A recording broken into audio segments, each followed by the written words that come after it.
The Indian capital of New Delhi was recently host to an important gathering of third world nations. The so-called South-South Conference was discussing the highly publicized North-South meeting held last year in Cancun, Mexico. Cancun was supposed to promote aid and cooperation between rich world and poor world. But in fact, the message from Cancun was trade yes, aid no. And for the delegates here in New Delhi, that was a dusty answer indeed. The Arusha spirit has not lost its vitality. Cooperation among ourselves is an essential part of and an instrument for the building of a new India's Premier, Mrs. Gandhi, noted that poorer nations would have to stick more closely together. And for all the pessimism in New Delhi, there are signs that the third world is doing just that.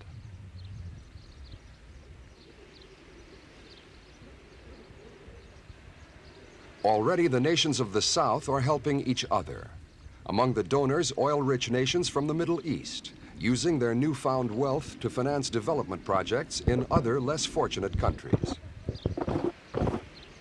Here in Malaysia, thousands of people have already found help through such a project.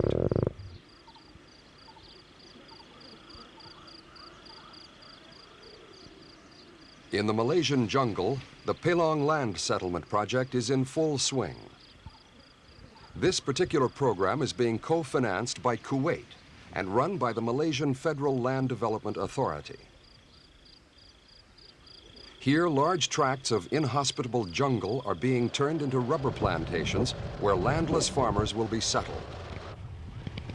By the end of the century, it is hoped that 84,000 acres of jungle will have been cleared and replaced by farms where 5,500 impoverished families will be resettled. The first part of the program began back in 1969 with Pelong 1. Since then, the work has expanded into Pelong 4 in 1973 and Pelong 10 in 1978. Other areas are also being cleared, opening the way to other communities and for more families to find a future in what once was impenetrable jungle. As for the jungle, it recedes as the demand for land intensifies.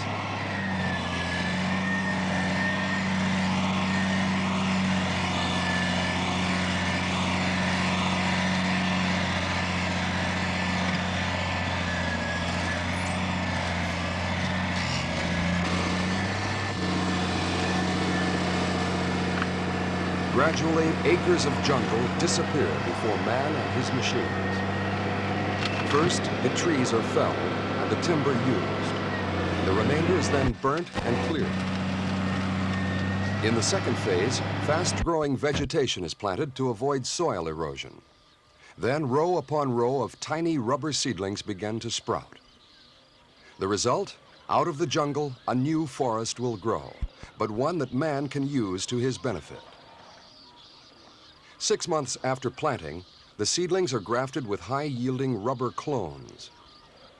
After that, the farmer will have little to do other than weed the plantation, fertilize, and prune the trees for 2.5 years. The trees will take 7 years to reach maturity. During that time, the settlers will move into new villages and develop their own communities.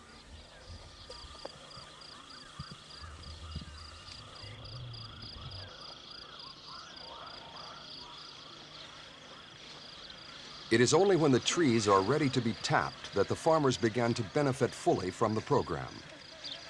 The economic life of the rubber tree is about 25 years, and the annual yield of rubber per acre will be 1,000 pounds. For the farmer and Malaysia, the production of natural rubber guarantees profit. In the late 1960s and early 1970s, natural rubber production was threatened by synthetic rubbers.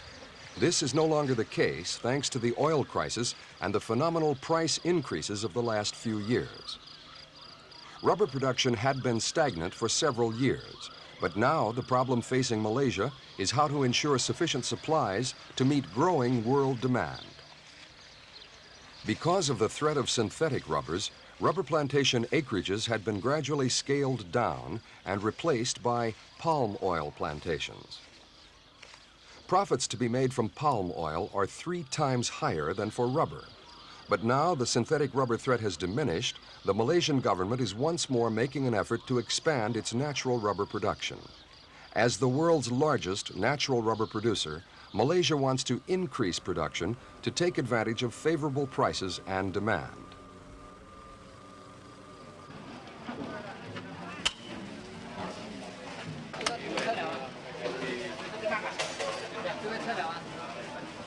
This rise in demand for natural rubber is happening despite a temporary fall-off in overall demand. This is because the main market, the motor vehicle industry in the industrialized countries, is in recession. But the Malaysians are confident that oil prices will stay high enough to make their natural product competitive, both now and in the future.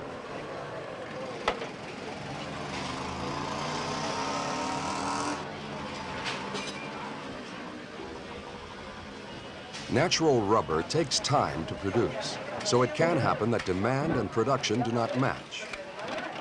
In the past, this has led to wild fluctuations in price, and that's led producing countries to seek regulating agreements, especially when prices were low. But now that prices have reached record peaks again, the producing countries can afford to take a harder stance during the negotiations.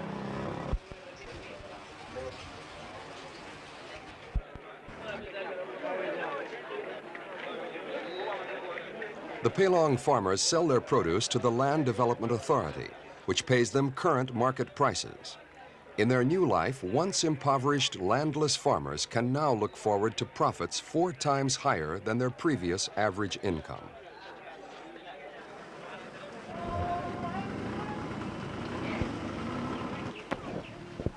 Beyond material well-being, the Pelong farmers also find spiritual guidance in their new communities. Many are Muslims, and religion plays an important part in their lives. And though their numbers are small, Muslims nevertheless are an important group in Malaysia. Malaysian political parties represent racial groups or fragile coalitions of racial interests. And the recent Muslim fundamentalist resurgence in the Middle East has added to the importance of Malaysia's Muslim community. Malaysia's racial and social balance is delicate, and ever since the race riots of the late 1960s, greater attention had to be paid to the lower social classes. Many Malaysian Muslims belong to these lower social classes. The Kuwaiti co-financed project helps them directly. Here, South-South interdependence meets with religious affinities. The Pelong program consists of 14 schemes, which it is hoped will all be completed by 1999. Pelong 1 is now a complete unit, a new community with roads, schools, mosques, and latex collection center. Elsewhere, the work continues. Engineers lay out roads and install water and power lines. Later developments prepare for the day when they too can begin producing natural rubber. Until their crop starts coming in, the Land Authority pays each family an allowance and provides them with the tools they need to tend their crop.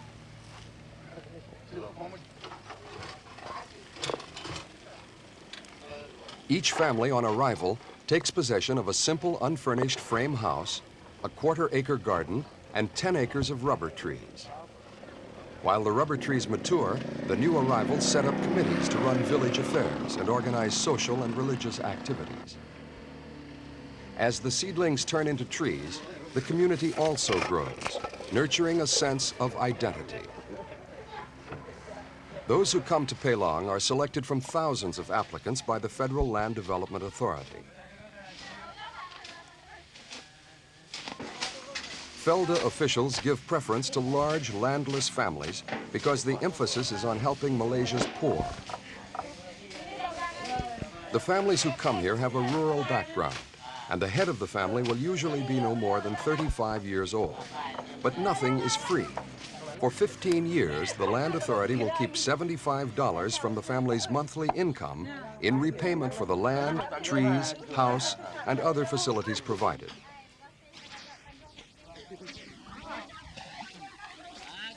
It's all happening well away from world headlines.